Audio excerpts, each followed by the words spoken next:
My dear sisters, I am happy to share with you a few points of reflection on the living of our vows as daughters of charity. In our vocation, living the vows is a help for better service, poverty, and obedience, free us to give our best for the service of the poor. In the beginnings of the company, making of vows was done differently. No sisters made vows till 1642 when St. Louis, Babanji Bost, and three other sisters made their commitment for their whole life. For fear of being included among the religious, St. Vincent did not encourage making them. After 1642, some sisters made the vows for life and others made the vows and renewed them annually. By our vow of chastity, we offer to God our capacity to love and sublimate it for God's love and service. By our vows of poverty, we offer to God our right to ownership and possessions, and by our obedience, we offer our right to make decisions and choices.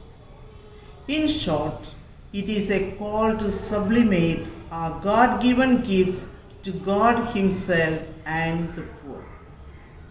Though easily said, the three vows tear into the very depths of our personality.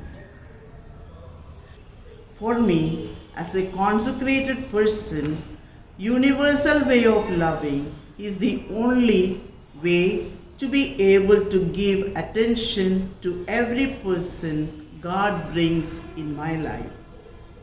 I become more other-centered and I learn to be all to all, as St. Paul wrote.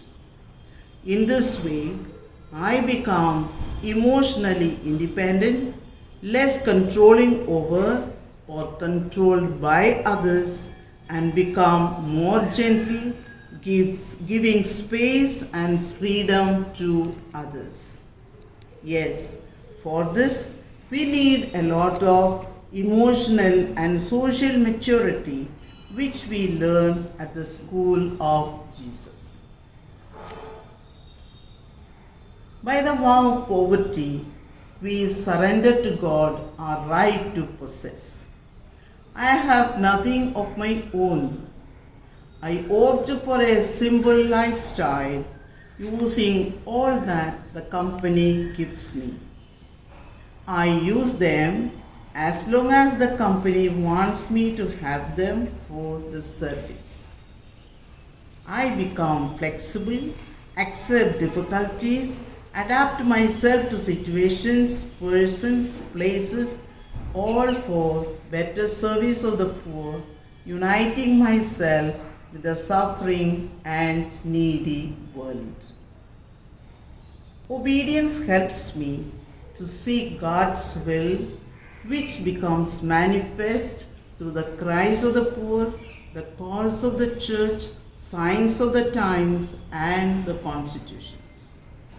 I constantly seek, discern, consciously opt the plans of God for me, for others, for the poor, for the community, as and when needed. I undertake His plans joyfully, courageously, and lovingly. Living my vows as a servant of the poor, I use all my physical, mental, social, and spiritual gifts, time, and talents in the care of the needy and suffering humanity.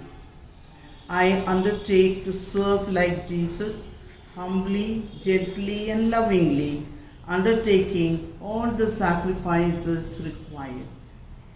My love for the poor has a universal dimension with a personal commitment, no matter the cost. Our consecrated life as a dimension of the Paschal mystery, the passion and death and resurrection of Jesus Christ. Though it is easily spoken, it can never be short of genuine dying to self and rising to new and graced way of living day after day. Every time I detach myself from possessiveness and seeking of comfort and identify myself with the poor, every time I don't control others and learn to be genuine in selfless love, I die with Jesus and rise with Him. Every time I discern and fulfill God's plan, I rise with Jesus. Every time I use authority and obedience through dialogue to fulfill God's plan, I die to selfishness and manipulation and rise to fulfill God's will. The climax of Jesus' total self-giving was fulfilled in His death on the cross, and it was fruitioned in His resurrection. Jesus hung on the cross, dispossessed of all material goods, of every form of human satisfaction, of all personal desires, with a deep surrender in order to give new life to humanity. Such was His love for us. Jesus on the cross is our model of total self-giving. Could this renovation help us understand the mystic of our consecration and live our vows yet more conscientiously? What is our personal response? Happy Renovation Day to each one of you, my dear sisters. May Mary, our model, walk with us. May Saint Vincent and Saint Louis strengthen our steps and lead us to Jesus. Thank you to one another.